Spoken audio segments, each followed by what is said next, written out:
Boa tarde para todo mundo. Quanto tempo eu não venho aqui, já até perdi a conta. Acho que pelo menos 4 ou 5 anos. Eu me recorde, depois de 2020 eu não estive aqui. Estava com saudade, que bom encontrar o centro tão bem cuidado, tão bonito, né? Algumas reformas, tantos amigos e amigas que eu não via também há um bom tempo. Então estou muito feliz de estar aqui. Gratidão à Fundação, a Deildo, Vitor Hugo pelo convite. Gratidão a Emana Mantra, Lúcia e Pedro por essa abertura. E depois da minha fala, a gente segue com essa música. Sai Baba disse que o canto devocional é uma das disciplinas mais importantes da nossa era para purificar o nosso coração, para aquietar a nossa mente, para facilitar que a gente sinta a presença de Deus. Então, gente, eu vou falar sobre o Dharma. O tema da palestra é Vivendo em Dharma. Mas antes, eu quero falar sobre os 4 objetivos da vida de cada um de nós que está aqui. Esse é o ensinamento que encontramos nas escrituras sagradas da Índia, nos Vedas, e que Swami faz discursos sobre esse ensinamento. E a gente vai ver que o Dharma é um desses objetivos. Mas é importante a gente perceber dentro de qual o contexto e qual a importância disso para cada um de nós.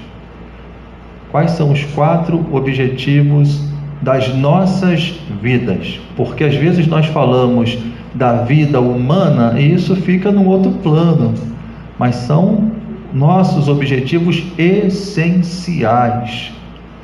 Como a Deildo colocou bem, Deus tomou muitas formas, nós somos essas formas. E Ele faz uma brincadeira com Ele mesmo, uma lila. Lila quer dizer brincadeira ou jogo. As formas estão esquecidas daquilo que verdadeiramente são. A existência não percebe qual é a sua própria essência. Então a brincadeira, o jogo é a gente recordar. Se iluminar é perceber a luz que nós já somos. Então esses 4 objetivos têm relação com a meta, o sentido da vida, da existência na forma humana. E os 4 objetivos são os Purusharthas, são Artha, Kama, Dharma e Moksha. Então Artha quer dizer riqueza, prosperidade, segurança. Talvez não tenha uma palavra que traduza exatamente, mas quer dizer o seguinte, que tenhamos tudo aquilo que é fundamental para a nossa sobrevivência, com algum conforto.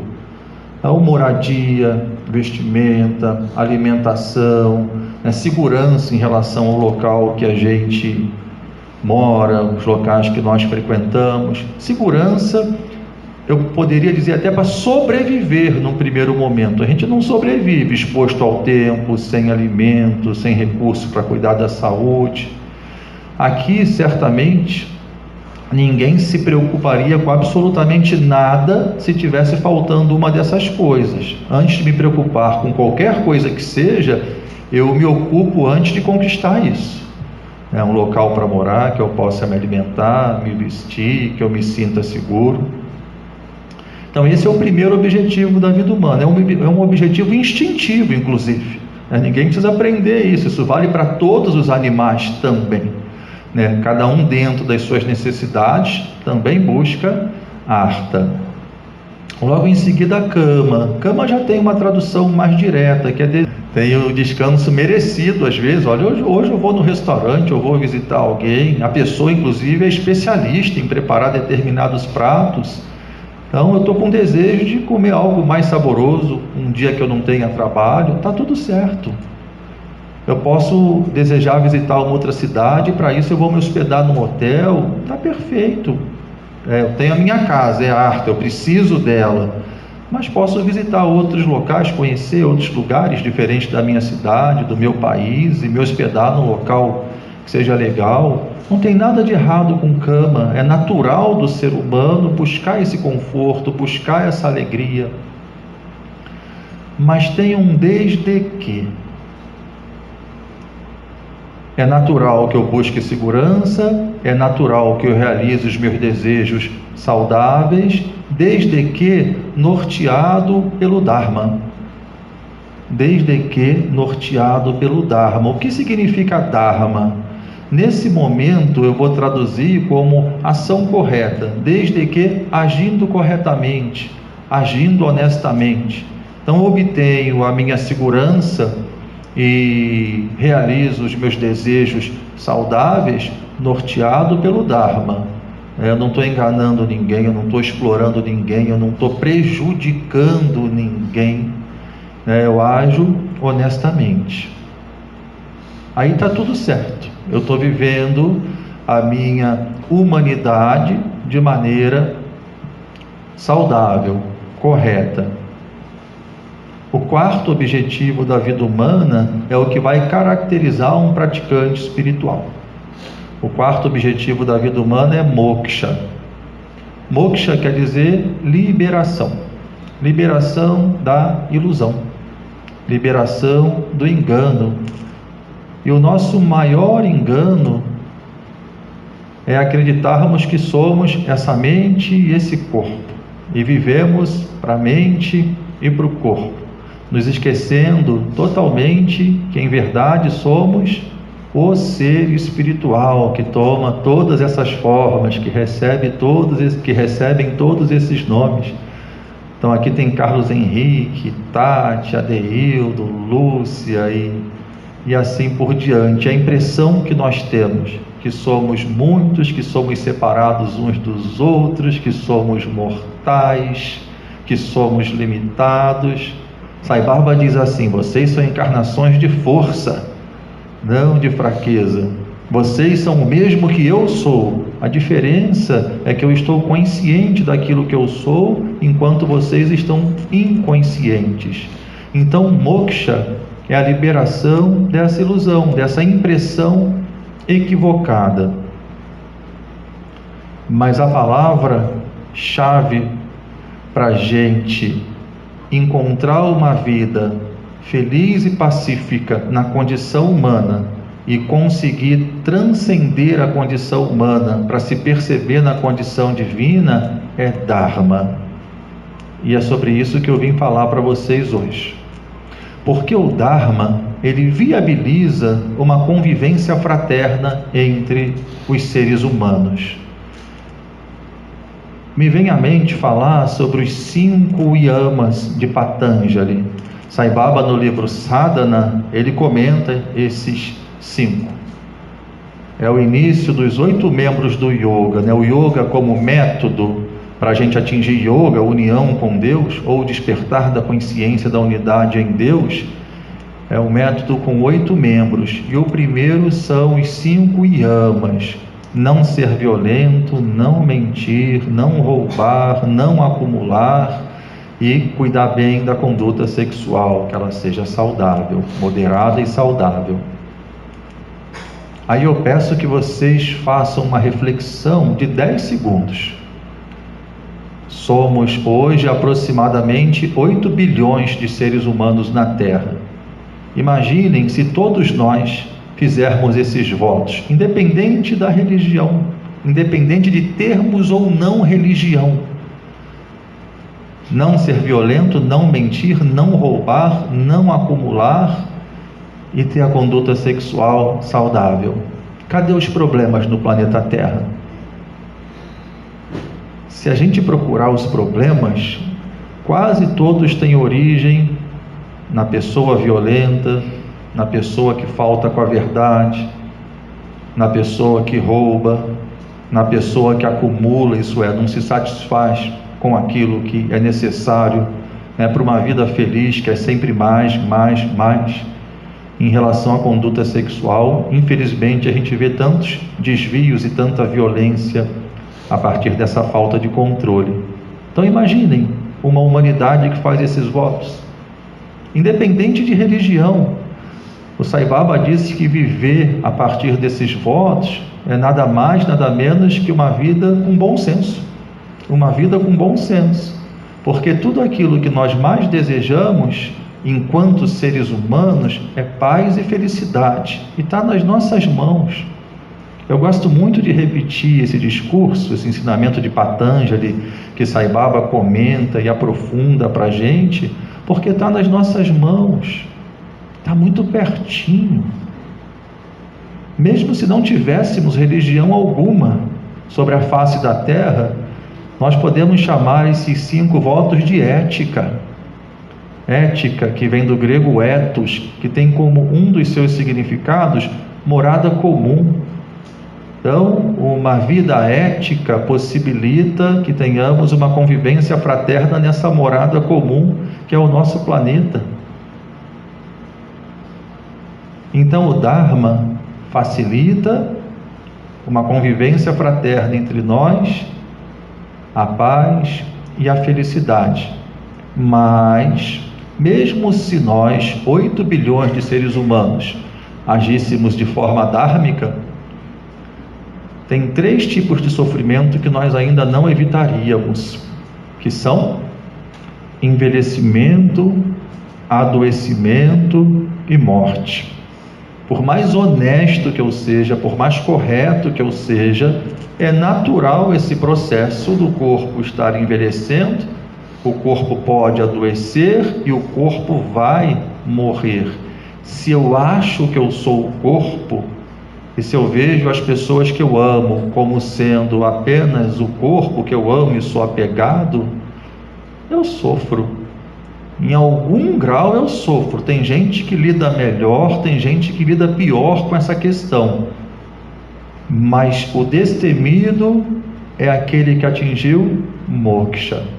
O destemido é aquele que se percebe como ser espiritual. É aquele que sabe que não é o corpo que tem um espírito, mas que é o espírito que se expressa através de todos esses corpos. O Sai Baba, no código de conduta que ele deixa para a gente, ele fala que a gente deve contemplar 3 pontos com muita atenção. O primeiro ponto, crer na divindade dele.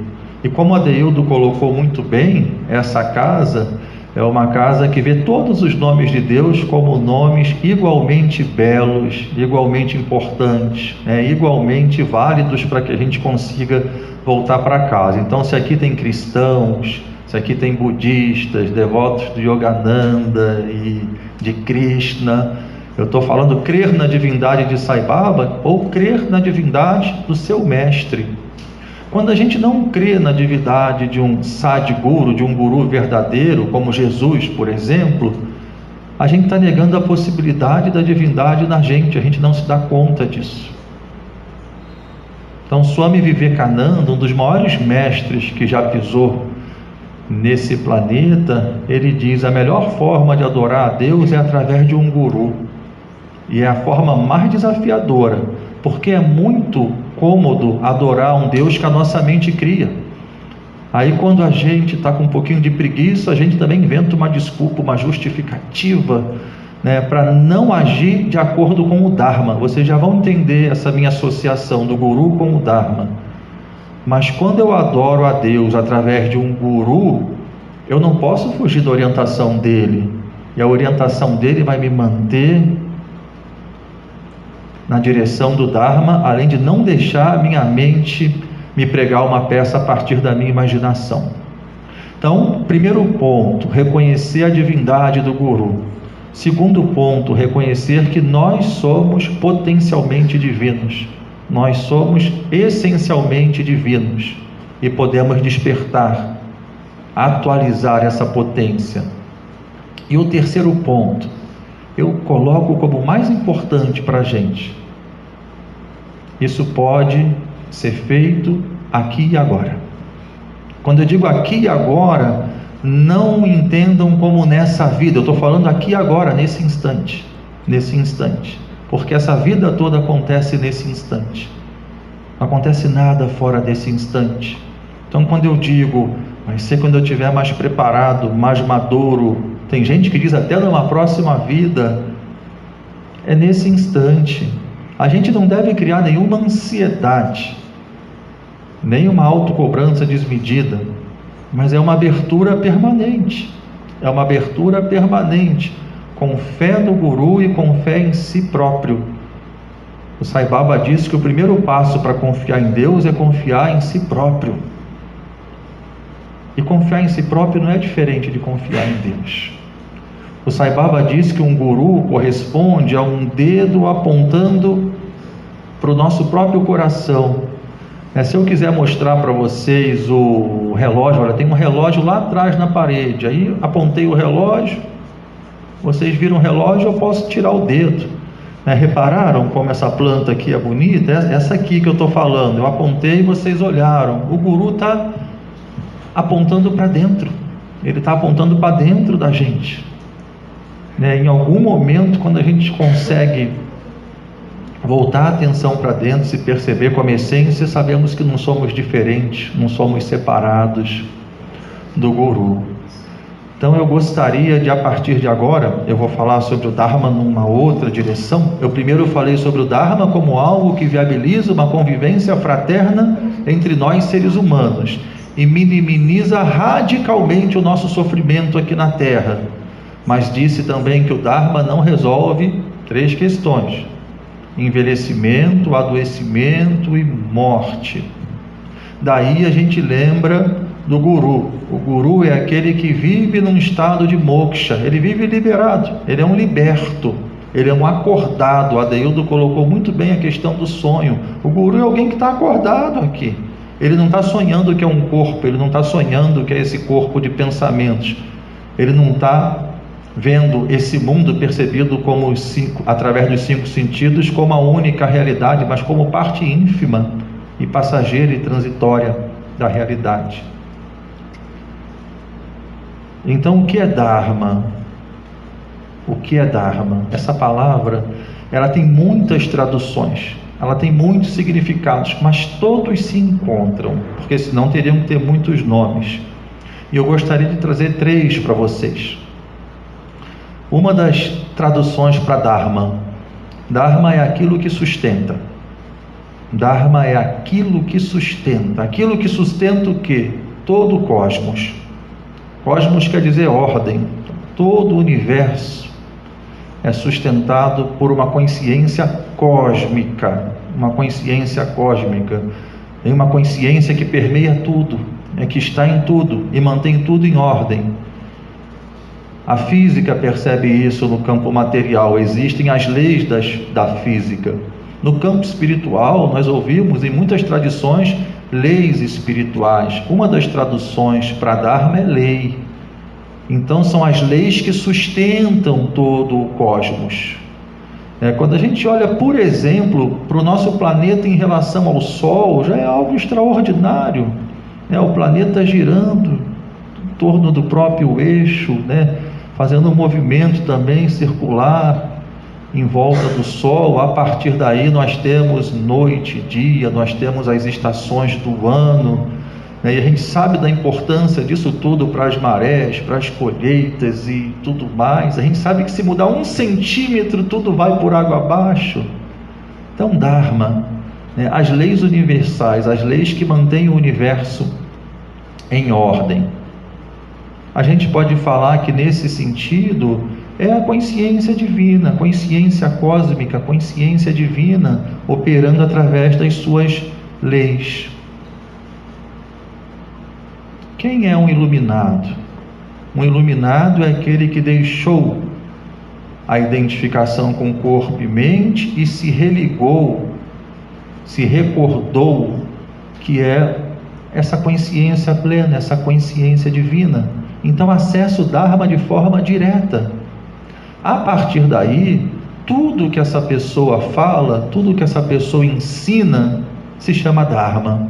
Então, um outro nome para Dharma é ensinamento. A tradição que usa muito Dharma como traduzido por ensinamento é o budismo, o Dharmakaya, o corpo de ensinamentos do Buda. Vamos ouvir o Dharma. Então, o que o Sai Baba nos orienta é Dharma. O Evangelho de Jesus ensina o Dharma. O Bhagavad Gita, o diálogo de Krishna com Arjuna, ensina o Dharma. Todos os ensinamentos de todas as tradições verdadeiras são Dharma. E quando nós ouvimos o Dharma, qual o objetivo? Eu creio na divindade do Guru. O Guru é aquele que é a expressão da própria consciência cósmica no corpo humano. Então, ele está conectado com as leis que sustentam todo o cosmos. Ele está conectado com o Dharma. O que ele fala é Dharma. Quando eu ouço o que ele fala, qual o objetivo? Praticar. Então, a gente chega na ação correta. A ação correta também pode ser uma das traduções da palavra Dharma. Então, por mais que nós digamos, Dharma é aquilo que sustenta, Dharma são os ensinamentos, Dharma é a ação correta, isso tudo é a mesma coisa. Isso tudo é a mesma coisa. Então vejam que maravilha, quando nós decidimos verdadeiramente ter fé no Guru, lembrando que a palavra fé não é sinônimo de crença, mas é sinônimo de fidelidade. Em verdade não é nem sinônimo, assim, é a tradução para o português da palavra fidelidade. Quando resolvemos ser fiéis ao Guru, e esse é o sentido de seguir a um Guru, né? Não faz sentido eu seguir a um Guru, eu seguir a um mestre, se eu não estou disposto a fazer de acordo com o que ele orienta. É muito mais coerente eu falar, então eu não sigo ninguém. E coerência é bem importante. Se você segue o Guru, faça o esforço que for para estar de acordo com a orientação dele. Aí a gente lembra que as nossas ações e as nossas palavras, elas são precedidas pelos nossos pensamentos. O Sai Baba ensina: a fala é uma expressão do pensamento, a ação é uma concretização do pensamento. Ele fala da importância de coerência de pensamento, palavra e ação. Ele chama isso de yoga da tríplice pureza. Ele diz assim: você deve falar da maneira que você pensa e agir da maneira que você fala. Ele diz assim: pensamentos geram palavras, palavras geram ações, ações geram hábitos. Seus hábitos moldam o seu caráter e o seu caráter define o seu destino. E qual vai ser o seu destino? Morrer sofrendo ou despertar espiritualmente, se recordar daquilo que você verdadeiramente é? Ele diz que a escolha é sua. A escolha é sua aqui e agora. Nossa, mas eu despertar espiritualmente e me perceber como uma divindade, isso não é para mim. Parece que isso é humildade. Mas isso não é humildade, isso é pseudo-humildade do ego que quer se manter. No fundo, é ignorância espiritual e falta de fé no Guru, porque o Guru que afirma que você aqui agora é Prema Swarupa. Prema Swarupa, você é uma encarnação do amor, você é o próprio amor aqui e agora, mas está esquecido disso e pode se recordar. E como eu faço para me recordar? Segue a orientação dele. O que significa seguir a orientação dele? Viver em Dharma. Porque para eu conquistar o Dharma através da minha ação, da minha fala, eu tenho antes que conquistar no nível mental, porque a minha mente é a grande adversária. Sai Baba diz: é através da mente que o ser humano está preso e é através da mente que o ser humano pode se libertar. Sai Baba diz no Gita Varhini: o que é moksha, a liberação, senão o declínio da ilusão. E o declínio da ilusão significa a não identificação com a mente, significa não ser mais arrastado pelas tendências mentais mundanas. E a gente pode fazer isso escolhendo viver o Dharma. E é maravilhoso quando a gente decide viver o Dharma. Aí eu vou aproveitar novamente os 5 yamas de Patanjali para mostrar um outro lado. É fácil falar assim: se a humanidade deixar de ser violenta, deixar de mentir, de roubar, de acumular e deixar aquela conduta sexual descontrolada, lembrando que a prática sexual é uma prática naturalmente sagrada e belíssima. O problema é quando há um descontrole ou quando isso é pervertido, mas o ato sexual em si tem beleza e divindade. Mas quando a gente conquista isso, a gente pode olhar para uma humanidade vivendo de forma fraterna. Mas e para conquistar isso? Qual é o preço? Eu não vou pedir que ninguém dê depoimento agora, mas é muito importante que cada um olhe para dentro de si e reconheça qual a sua dificuldade. Por exemplo, para falar a verdade, quantas vezes a nossa mente não sugere um ajustezinho assim, né? Seja assim, agora ninguém mais tem telefone fixo, né? Mas antigamente, quando era telefone fixo e as famílias moravam juntas, tocava o telefone, aí o pai já falava para o filho: olha, diz que eu não estou, se for fulano, diz que eu não estou. Não é verdade, não é verdade. Não, mas é uma mentirinha inofensiva. A nossa mente passa muito por aí, né? Mas é para não gerar um desconforto. Eu vou contar uma história que me veio à mente agora e vou ser breve assim. O Sai Baba disse que quem age no Dharma é protegido pelo Dharma. E é legal a gente perceber essa palavra, né? Quem age no Dharma, quem age corretamente, está de acordo com as leis que sustentam o cosmos. Então, estou vendo um monte de gente aqui que esteve junto em 2009 na Índia. E eu fiquei sabendo que eu ia para a Índia de uma forma muito inusitada, não cabe contar a história agora. E eu não tinha passaporte, eu precisava tirar um passaporte o mais rápido possível para conseguir viajar em junho para a Índia em 2009. Um dos documentos que o homem precisa para tirar o passaporte é o certificado de reservista. O homem no Brasil, quando faz 18 anos, tem que se alistar. E eu estava com isso tudo em dia, em relação a ter me alistado. Eu não servi, eu fui liberado, mas eu não fui pegar a minha carteirinha. Eu tinha 33 anos em 2009. Estava 18 anos atrasado para pegar a carteirinha, mas estava em dia, né? Com a lei eu estava em dia. A questão é que eu não fui buscar minha carteirinha e precisava da carteirinha para ir à Polícia Federal tirar meu passaporte. Fui na delegacia do Exército. Cheguei lá e eu tinha uma certa pressa, né? Eu precisava do passaporte para poder tirar o visto e para comprar a passagem. Quando eu cheguei na delegacia do Exército, uma fila enorme lá, eu entrei, pessoal de 18 anos. Quando chegou a minha vez, eu expliquei para a pessoa que me atendeu. Brinquei, estou vindo aqui com 18 anos de atraso, mas eu tinha o documento ainda da minha liberação. Como é que eu faço para tirar aqui meu certificado de reservista? Aí o rapaz me falou assim: você está dando entrada aqui, eu vou te dar 2 boletos, se eu não me engano, do Banco do Brasil. Era bem baratinho. Você tem que ir lá pagar, voltar com o xerox da identidade, do CPF, e daqui a 2 semanas você vem pegar a sua carteirinha. Aí eu falei assim para ele: olha, tem alguma maneira de pegar a carteirinha antes, né? Algum trâmite que a gente peça com urgência, de repente paga uma taxa a mais? Existe, porque eu realmente estou necessitado desse documento. Se não for possível, eu espero 2 semanas. Aí ele me falou assim: eu posso conseguir para você em 2 dias. Aí eu estou achando que ele está me fazendo uma gentileza, né? Aí eu falei: você pode conseguir para mim em 2 dias? Rapaz, mas eu te agradeço muito, te agradeço, você está me ajudando muito mesmo, para algo que é muito importante para mim.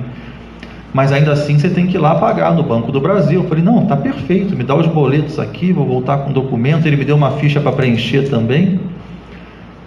Aí quando eu virei as costas, ele falou assim: mas não esquece o meu cafezinho. E eu saí da delegacia. Sabe qual foi o primeiro pensamento que veio na minha mente? Foi assim: está resolvido.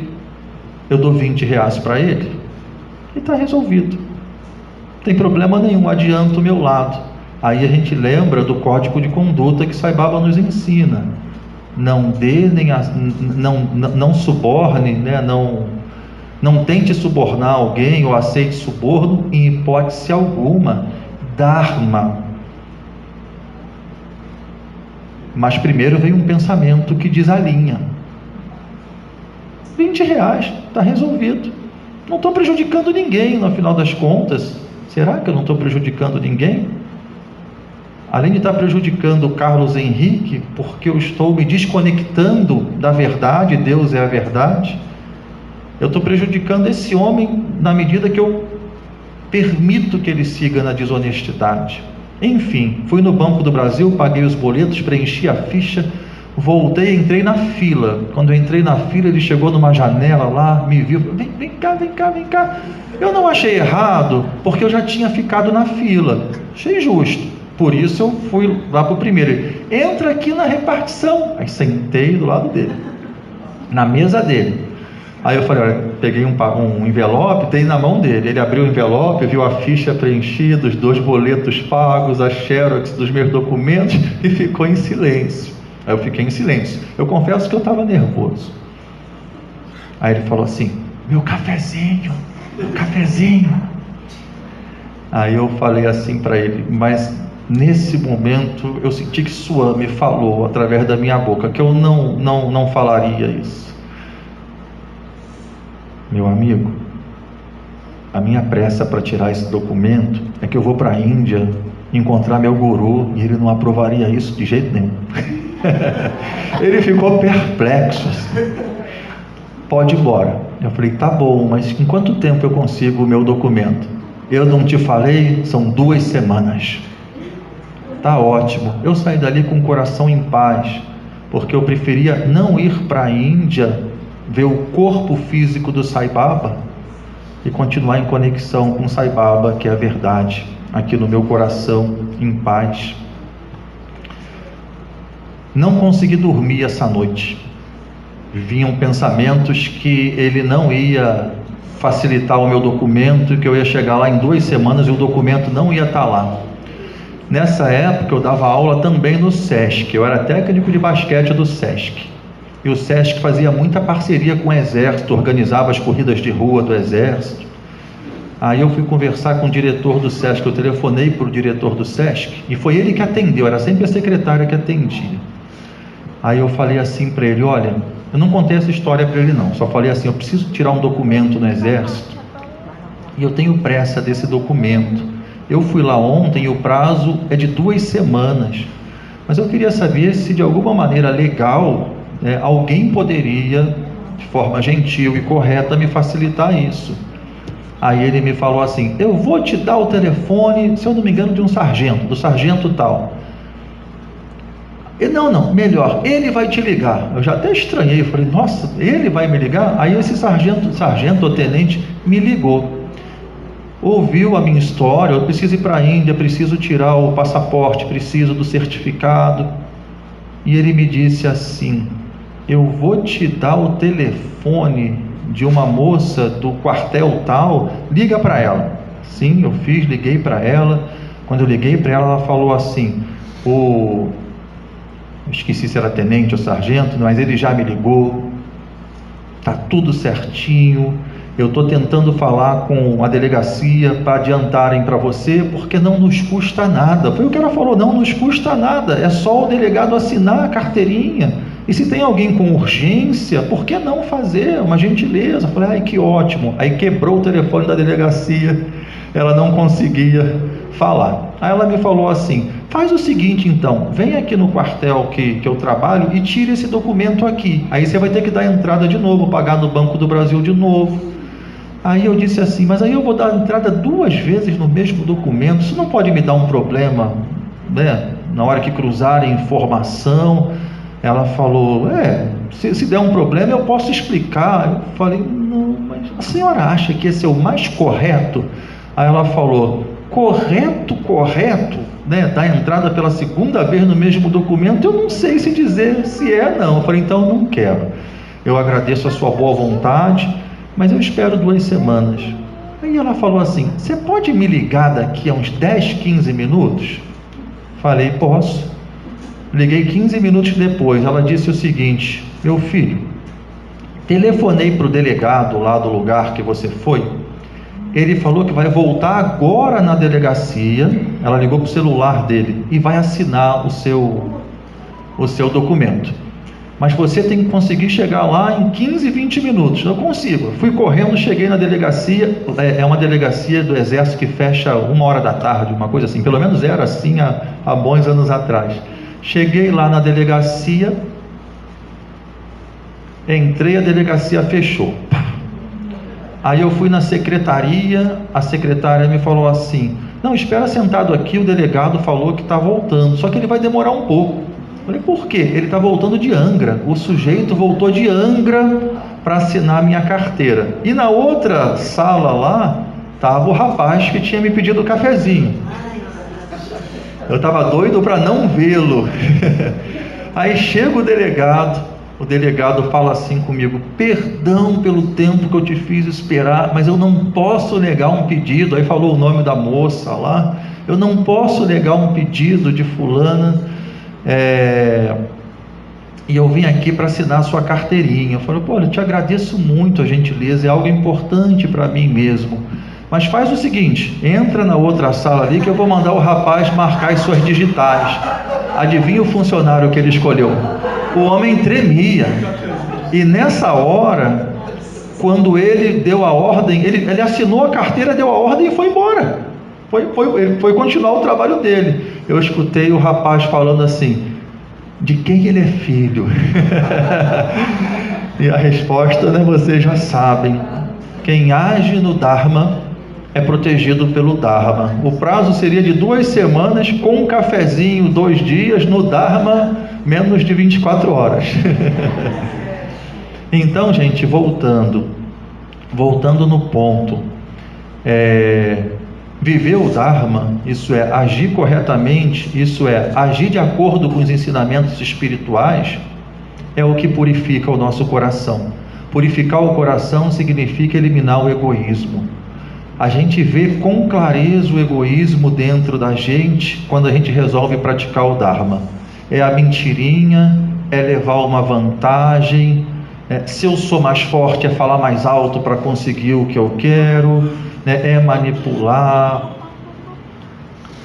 Temos que ter muita firmeza, para olhar para esse adharma que surge dentro de nós, que tenta nos convencer de todas as formas e falar: não, eu vou agir de acordo com a vontade do meu Pai. É isso que acontece com Jesus durante os 40 dias que ele passa no deserto sendo tentado por Satanás. A palavra significa nada mais, nada menos que adversário. E o que Satanás tenta convencer Jesus é de agir no adharma, é agir em desacordo com as leis cósmicas. Mas Jesus diz: não, eu estou aqui a serviço do meu Pai. Então, viver o Dharma é estar aqui a serviço do Pai Celestial, de Sai Baba, da verdade, de Deus. Nós somos feitos à imagem e semelhança, mas a gente tem que escolher brilhar. Vós sois a luz do mundo, vós sois deuses. Eles nos veem assim, mas nós temos que despertar essa consciência em nós mesmos e viver o Dharma. Tem gente que custa muito para entender isso. Se tudo isso é ilusão, eu me libero, não interessa o que eu fiz. Não, para você se liberar antes, você tem que fazer esse alinhamento, você tem que aquietar essa mente, você tem que encontrar paz no nível humano para poder dar esse mergulho na consciência divina. O Sai Baba diz assim: ser humano é um título. Muita gente que está encarnado num corpo humano não merece o título de ser humano, mas animais racionais, porque o ser humano é aquele que é bom. O ser humano é aquele que já escolheu pelo Dharma. E melhor ainda é quando eu escolho pelo Dharma, sabendo que o Dharma é o caminho para moksha, é o caminho para a liberação, é o caminho para a iluminação, para o autoconhecimento, como queiram. Uma pessoa que rouba tem a mente tranquila? Não, mesmo que tenha êxito. Uma pessoa violenta tem a mente tranquila? Sempre alguém pode dar o revide. A própria motivação violenta e agitação mental, uma pessoa que acumula, nunca está satisfeita com o que tem, não tem a menor sensibilidade, vê o sujeito do lado em miséria, sem o mínimo para viver com dignidade, e está pensando em ter mais.